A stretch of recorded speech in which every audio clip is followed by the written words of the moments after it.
John Wick chapter 3 John सबसे बड़ा war शुरू करने जा रहा है जो हाई टेबल ने अपने पूरे इतिहास में नहीं देखा। लोग मरेंगे और बहुत ज्यादा लोग मरेंगे, पर ये सब कुछ आखिर शुरू कहाँ से हुआ था? Jonathan, just walk away. Yeah, Jonathan. Walk away.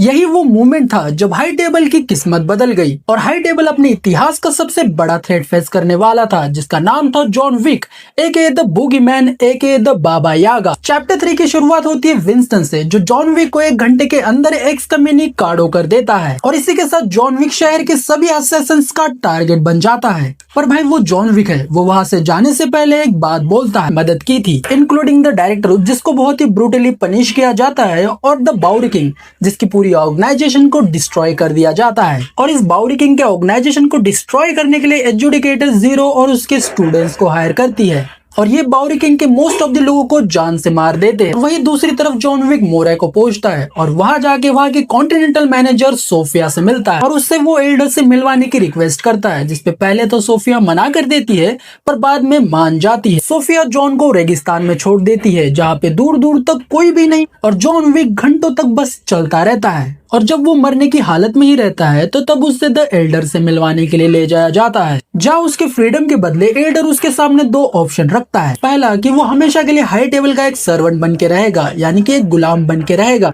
और दूसरा उसे अपनी लॉयल्टी प्रूफ करने के लिए विंस्टन को मारना होगा, जो कि न्यूयॉर्क कॉन्टिनेंटल का मैनेजर है और साथ ही में उसका एक बहुत करीबी दोस्त भी। उसके बाद जॉन विक अपनी ही उंगली काट कर लॉयल्टी प्रूफ करता है और जब जॉन विक न्यूयॉर्क वापस आता है तब तो कॉन्टिनेंटल वॉर शुरू होता है। जॉन वापस आता है और द एजुडिकेटर उसका वहीं पे इंतजार कर रही होती है और एजुडिकेटर के पूछने के बाद जॉन विक विंस्टन को मारने से मना कर देता है और ऐसा करके वो द एल्डर का डायरेक्टली ऑर्डर मानने से मना कर देता है और साथ ही विंस्टन भी अपनी मैनेजर की पोजीशन को छोड़ने से मना कर देता है। ऐसा करके वो द एजुडिकेटर को और भी गुस्सा दिला देता है और यही से द कॉन्टिनेंटल वॉर शुरू होता है और यही इस मूवी का सिनॉप्सिस है। If you want piece prepare for war. इसके बाद एजुडिकेटर न्यूयॉर्क कॉन्टिनेंटल की मेंबरशिप को रिवोक कर देती है और अब कॉन्टिनेंटल ग्राउंड न्यूट्रल नहीं रहा, अब कोई भी जगह सेफ नहीं है। हाई टेबल के हाईली ट्रेंड सोल्जर्स कॉन्टिनेंटल पे अटैक कर देते हैं, जिसको जॉन विक और कॉन्टिनेंटल का स्टाफ जैसे तैसे डिफेंड करने की कोशिश करता है और हमें एक बहुत ही मार्वेलस एक्शन सीक्वेंस दिखाई जाती है जिसमें जॉन विक हाई टेबल के सोल्जर्स से लड़ता है और साथ ही जीरो और उसके स्टूडेंट्स के साथ भी बहुत ही एपिक बैटल करता है। और फिर जब हाई टेबल के सभी सोल्जर्स एक के बाद एक जॉन विक के हाथ से मारे जाते हैं तब द एजुडिकेटर विंस्टन को कॉल करती है, विंस्टन को अपनी लॉयल्टी प्रूफ करने का एक मौका देती है, जो प्रूफ करने के लिए विंस्टन जॉन विक को शूट कर देता है, जिसकी वजह से जॉन विक छत से नीचे गिर जाता है और बहुत ही सीरियसली इंजर्ड होता है। और इस चीज से सेटिस्फाइड होकर द एजुडिकेटर फिर से एक बार विंस्टन को न्यूयॉर्क कॉन्टिनेंटल का मैनेजर बना देती है, पर जॉन विक अब तक मरा नहीं था। उसको द टिकटॉक मैन रेस्क्यू कर लेता है और उसको द बाउरी किंग के पास ले जाता है। तब the Bowery King John Wick से पूछता है कि जॉन, क्या तुम गुस्सा हो?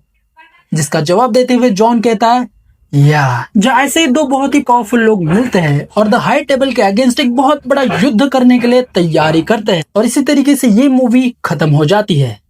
इसके बाद इस मूवी के कुछ फन फैक्ट्स बताता हूँ। जॉन विक चैप्टर 3 इसने अपने भाई $75 मिलियन के बजट के अपोजिट $327 मिलियन का बॉक्स ऑफिस कलेक्शन किया था, जिसकी वजह से ये मूवी बहुत ही ज्यादा प्रॉफिटेबल साबित हुई। इसके बाद इस मूवी को क्रिटिक्स ने बहुत ही पॉजिटिव रिव्यूज दिए थे और ये भी कहा था कि ये one of the best action movie है इस पूरे डेकेड की। इसके बाद मूवी में जो सोफिया का कैरेक्टर है, उन्होंने भाई लिटरली डॉग्स के साथ 8 महीने तक ट्रेनिंग की थी।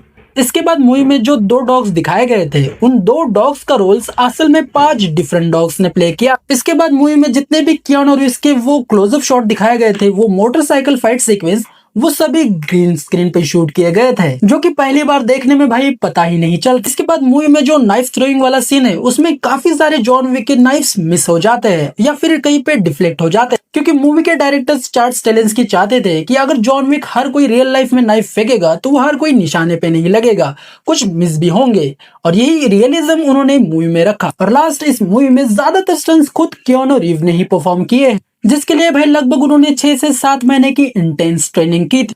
बाकी ये था जॉन विक चैप्टर 3 के बारे में वो सब कुछ जो तुम्हें पता होना चाहिए कि मैंने चैप्टर 1 और 2 के बारे में भी डेडिकेटेड वीडियोस बनाई हैं, तो इस वीडियो के बाद वो भी जरूर चेकआउट कर लेना, उसमें बहुत कुछ बताया। और नेक्स्ट वीडियो चैप्टर 4 पे आएगी भाई, वो तो बहुत ही औसम होने वाली है, तो मिस नहीं करना चाहते तो सब्सक्राइब कर दो। और तुम जॉन विक के बारे में कोई ऐसी चीज जानते हो जो मैं नहीं जानता या फिर कोई और नहीं जानता, तो वो भी कमेंट्स में जरूर बताना, मैं पिन कर दूंगा। मिलता हूँ नेक्स्ट वीडियो में, तब तक के लिए जय हिंद और वंदे मातरम।